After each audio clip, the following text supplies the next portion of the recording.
உங்களுக்கு வாழ்க்கையில் முன்னேற வேண்டும் என்கக்கூடிய ஆசை இருக்கிறதா? இருந்தால் இந்த வீடியோவை நீங்கள் பாருங்கள்.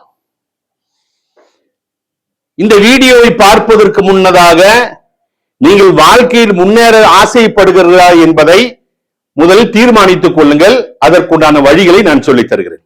இது மாயாஜாலம் ஒண்ணுமில்லை. நான் சொல்லக்கூடிய மூன்றையும் நீங்கள் வாழ்க்கையிலே கடைபிடித்தீர்கள் என்று சொன்னால் நிச்சயமாக வாழ்க்கையில் முன்னேறலாம். மூன்று விஷயம், இந்த மூன்றும் உங்களிடத்தில் இருக்குமையானால் நிச்சயமாக நீங்கள் வாழ்க்கையில் முன்னேறலாம். ஒன்று, நல்ல எண்ணம். நல்ல எண்ணம், தூய்மையான எண்ணம் மனசிலே வர வேண்டும். களங்கம் இருக்கக்கூடாது, கள்ளம் கபடம் இருக்கக்கூடாது, யாரையும் கெடுக்க வேண்டும் என்கக்கூடிய எண்ணம் இருக்கக்கூடாது, பொய் வாது சூது இது எதுவும் இருக்கக்கூடாது.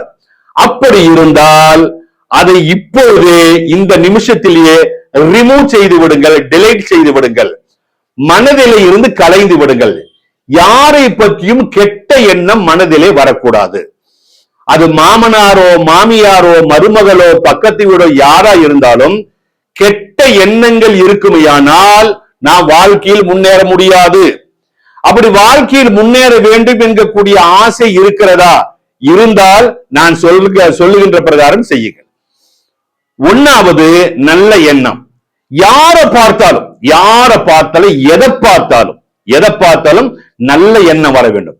எந்த அளவுக்கு என்று சொன்னால், நூஹ் நபி அலைஹிஸ்ஸலாம் அவர்கள் மிக பிரம்மாண்டமான நபி, பெரிய நபி, உலகத்திற்கு கப்பலை நன்கொடையாக தந்தவர்கள். அவர்கள்தான் முதல் கப்பல் செய்தார்கள்.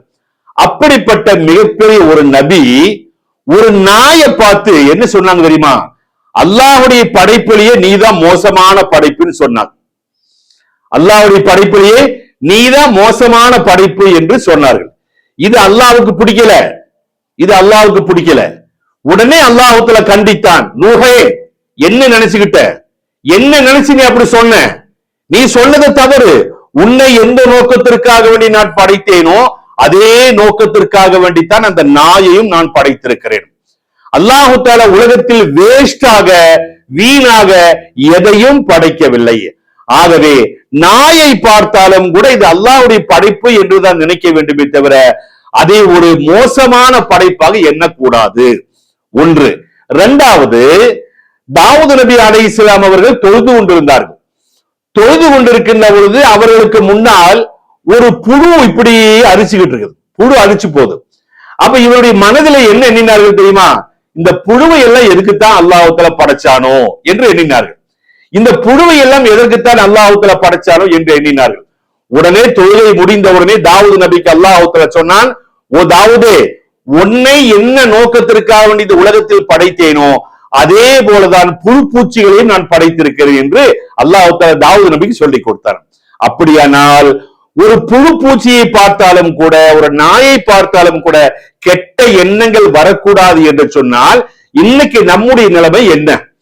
அவனை பார்த்தா பிடிக்காது, இவனை பார்த்தா பிடிக்காது, அவன் மோசமான, இவன் மோசமான, கெட்டவன், இப்படியே நம்முடைய மனதில் தேவையில்லாத பல கரைகளை மனதிலே வைத்துக் கொண்டிருந்தால் நம்ம நிச்சயமா நல்லாக முடியாது.